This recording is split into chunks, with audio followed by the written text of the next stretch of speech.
तो hello friends, welcome back to my channel. और friend, आज के इस वीडियो सीरीज में हम लोग डिस्कस करने वाले हैं स्ट्रेंथ ऑफ मटेरियल यानी सोम।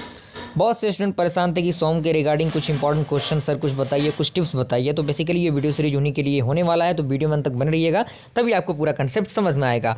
बेसिकली ये जो क्वेश्चन है ये 2020 का ये क्वेश्चन है, जो कि आपका स्ट्रेंथ ऑफ मटेरियल का क्वेश्चन है। क्लियर? तो प्रीवियस ईयर क्वेश्चन को बताने का मेरा मेन पर्पस ये है कि इससे आपको पैटर्न पता चलेगा कि एग्जामिनेशन किस तरह से क्या होता है और किस तरह के क्वेश्चन आपके एग्जामिनेशन में पूछने की संभावनाएं हैं। क्लियर?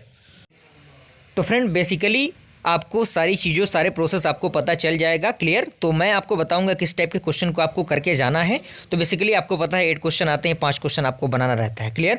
तो प्रीवियस ईयर क्वेश्चन का देखने का फायदा एक ये है कि हो सकता है कि इसमें से एक आध क्वेश्चन आपके एग्जामिनेशन में देखने को मिल जाए। क्लियर? तो आप कम से कम रिस्क ना लेते हुए इन क्वेश्चंस को भी देख लीजिएगा, थोड़ा सा आपके लिए हेल्पफुल होगा। पहला क्वेश्चन कह रहा है कि डिफाइन द फॉलोइंग टर्म, जिसमें आपका फॉलोइंग टर्म है, 3 टर्म आपके दिए हुए हैं। पहला है यंग्स मॉड्यूल ऑफ इलास्टिसिटी, ये क्या होता है इसको आपको डिफाइन करना है। पॉइजन्स रेशियो क्या होता है और हुक्स लॉ क्या होता है। मोहर सर्कल ऑफ स्ट्रेस क्या होता है। क्लियर?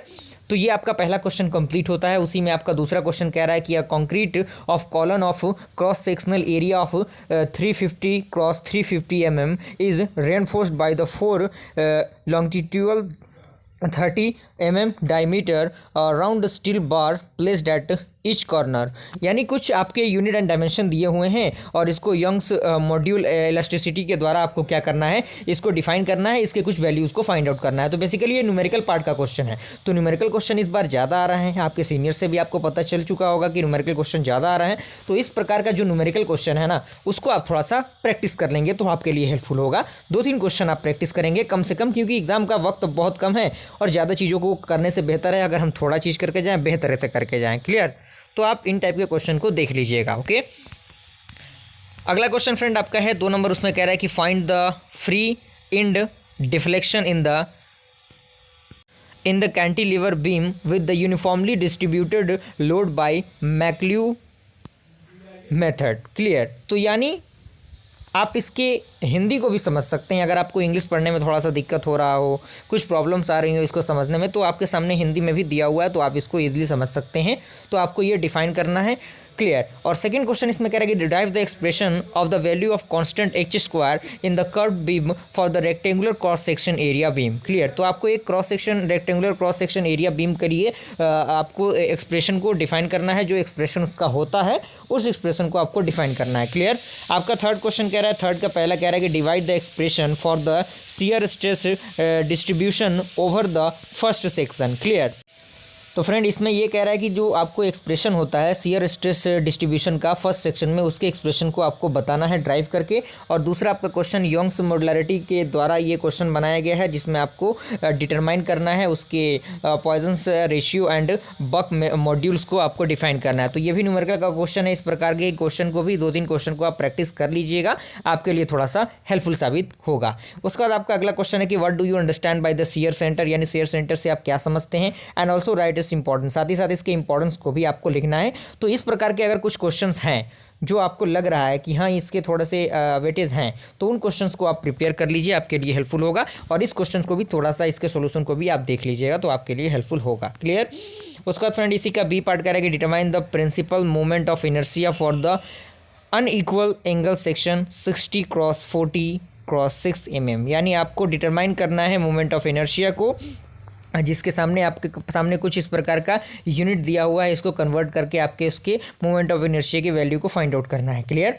उसके बाद आपका 5th नंबर क्वेश्चन कह रहा है कि what is mean by the effective length of column, यानी इफेक्टिव लेंथ ऑफ कॉलम से आप क्या समझते हैं। And also define the slenderness ratio क्या होता है, इसको आपको डिफाइन करना है। तो बेसिकली थ्योरेटिकल पार्ट है, आप इसको जितना ज़्यादा प्रैक्टिस करेंगे, जितना ज़्यादा समझेंगे, उतना ज़्यादा आपके लिए हेल्पफुल होगा। बी पार्ट इसका कह रहा है कि find the expression for the crippling load for a long column when both end of a column are fixed. यानी आपको क्या करना है, एक्सप्रेशन फाइंड करना है जो लोड होता है कॉलम के बीच में, उसके दोनों एंड के बीच में, उनके बीच का जो एक्सप्रेशन आता है वो क्या आता है, तो उसको आपको फाइंड आउट करना है। क्लियर?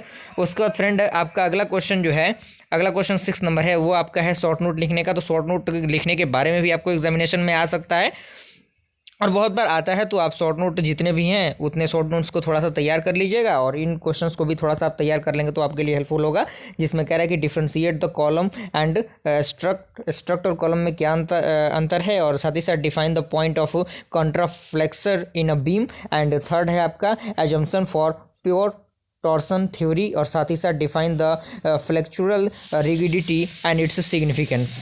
उसके बाद फ्रेंड आपका अगला क्वेश्चन है 7 का है। 7 का ये क्वेश्चन जो कि न्यूमेरिकल क्वेश्चन है, जो कि प्रैक्टिस करना आपके लिए काफ़ी हेल्पफुल है। तो न्यूमेरिकल क्वेश्चन पे मैं ज़्यादा जोर इसलिए दे रहा हूँ क्योंकि इस बार जो क्वेश्चन का वेटेज है वो न्यूमेरिकल बेस ज़्यादा है। तो थोड़ा सा न्यूमेरिकल क्वेश्चन को अगर आप प्रैक्टिस कर लेते हैं तो आपके पेपर क्लियर हो सकते हैं। क्लियर, तो इस न्यूमेरिकल क्वेश्चन के इस टाइप के जितने भी न्यूमेरिकल क्वेश्चन है आप इनको भी प्रैक्टिस कर सकते हैं। और साथ ही साथ यहाँ पे एक अजम्पशन है, कह रहा है कि right the assumption of the theory of the simple bending and the prove the relation, और इस रिलेशन को आपको क्या करना है, प्रूव करना है। तो आप इसको देख सकते हैं। क्लियर हो गया।